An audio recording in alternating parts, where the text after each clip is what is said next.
In order to fight this evil empire, we need to come together. They are attacking our children. Listen to how this young man sticks up for himself. Hi, my name is Brad Taylor, and I just finished my freshman year at RHS. I've been a part of District 196 schools now for 10 years, and I'm going to give you a glimpse today of what's actually going on inside these schools. Despite the board's attempt to deny it, District 196 schools are quickly becoming a place where promoting activism is actually more important than promoting education. I'll take you back to my first day at RHS this fall. The principal came out and gave us a heartfelt speech about equality and standing together. He began to list countless races, such as Latino, Asian, expressing how much they matter and how important they are.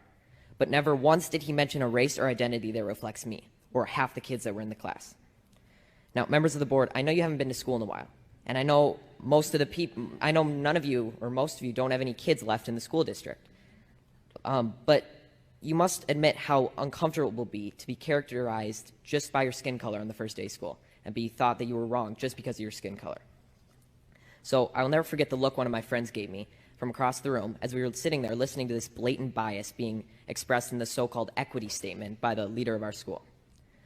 To be clear, I don't need you to tell me that I matter, but hearing the condolences given to other races and leaving just one race out, inevitably you'll start to feel like you've done something wrong. And in our principal's attempt to unify us, he instead created unwarranted boundaries and barriers between his students, pitting us against each other based on characteristics that we can't control.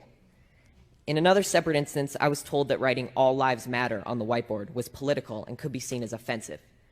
When I questioned the teacher after class, she told me that she didn't have an answer and she just had to erase it, and it was quickly erased. There are political signs all over RHS, about specific races that matter, specific sexual orientations that matter, and specific perspectives that matter. But when I questioned the RHS administration about how these signs were political, they told me that they were supporting human rights. So when I questioned why the equity statement couldn't represent all students, they told me that to even ask that question was outlandish and offensive.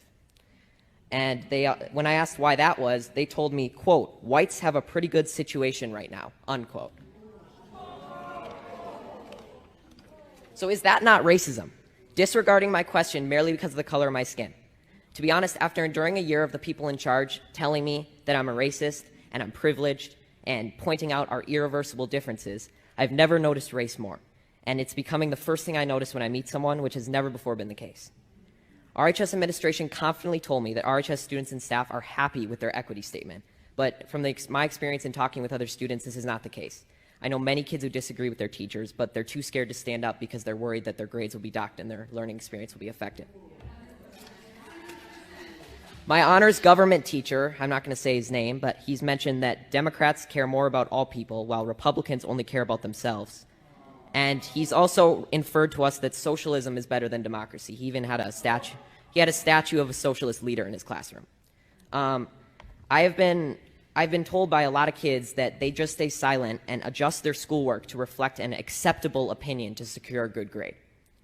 I've been approached by multiple teachers who have told me in private that they just want to say that they agree with me and they support me standing up, but they can't say it in front of the class for fear of being disciplined by the administration in some way or losing their jobs.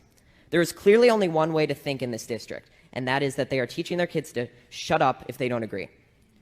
Now, members of the board, I want you to take a good look at yourselves in the mirror tonight and ask, are you really standing up for the equality of all people, or are you just pushing a damaging political ideology on our students?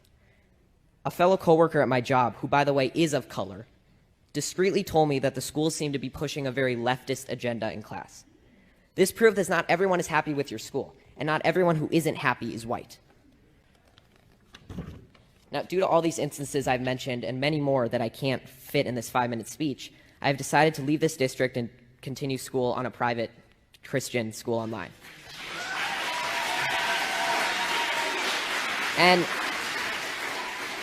And there will be sacrifices, and I will not get to walk in the graduation ceremony or attend milestones at RHS, but I will be able to learn in an environment that is not intent on punishing me daily for my skin color and political views.